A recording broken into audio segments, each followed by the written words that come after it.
And now, Channel 23 News with your hosts Lily Potts and Dylan Bible. Good evening. Welcome to 23 News, your number one Paris network. Thank you for joining us tonight. Lily had the night off. I'm Zach White. And I'm Dylan Bible.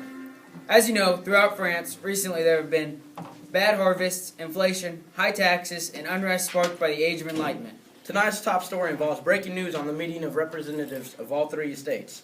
We now go live to Versailles to Lavina, who is standing by at the Estates General. Lavina? Thank you, Zach. I'm here live on scene at Versailles for the Estates General. The meeting is just getting ready to start. The three estates are meeting to discuss France's current financial situation. As you know, there are three different estates. The first estate is made up of the king and queen and clergy. They make up 1% of the population. The second estate makes up 2% of the population and is made up of the nobility. The final and last estate includes the rich merchants, bankers, artists, and peasants. They make up only 97% of the population. This is the first time in 175 years that the Estates General have met. The Estates General favors the first two estates. Under old laws, the first two estates can outvote the third estate, which makes up 97% of the population. Now, to the newsroom, to Sarah Heidukovich for an in-depth look at the leadership of King Louis XVI and his wife, Marie Antoinette. We go to Sarah. Thank you, Lavina. King Louis was a very indecisive leader. He was young and made very poor decisions.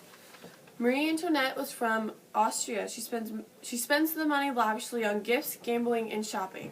She was known as Madame Deficit. The king was very indecisive, and he listened to the poor advice of his queen. Due to the queen's spending problems, France is in a financial crisis. Back to you. Thank you, Sarah. Breaking news to Channel 23 News Desk. A National Assembly has been created at the Estates General by the Third Estate. For more on this breaking news, we go to Lavina, who is once again standing by at Versailles. Thank you, Dylan. Yes, that is correct. Last night at the Estates General, the Third Estate delegates decided to declare themselves the National Assembly and pass laws and reforms in the name of the French people. This just in. It appears that the Third Estate delegates have just been locked out of their meeting room, and now they're meeting in a tennis court. The Third Estate members have pledged to stay in the tennis court until they have written a new constitution.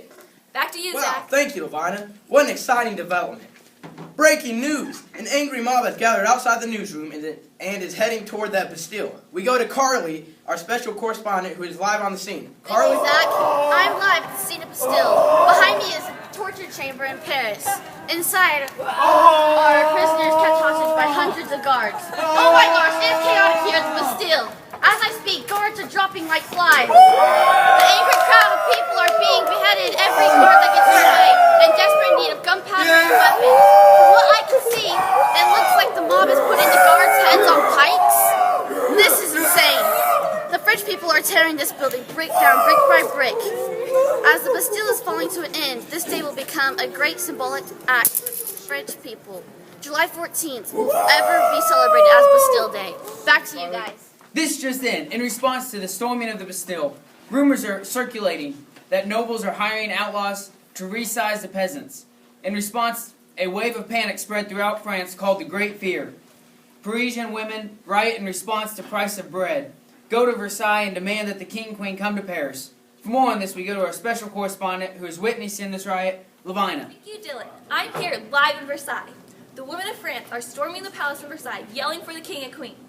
This just in. The mob has broken into the palace and now are killing guards and searching for King Louis and Marie Antoinette. What's this? The king and queen have been found and now are being escorted back to Paris with the heads of their dead guards. Back to you, Dylan. Thank you, Lavina. The king and queen have now been forced to sign the Declaration of Rights of Man and Citizen by the National Assembly. This is like the Declaration of Independence. It guarantees the protection of citizens' equal rights. Revolutionary leaders made up a slogan to go along with this document. The slogan is Liberty, Equality, and Fraternity. Breaking news! The king and queen have disappeared. Stay tuned to Channel 23 News for more information. I'm Zach White. And I'm Dylan Bible. Remember, Paris, keep calm and let them eat cake.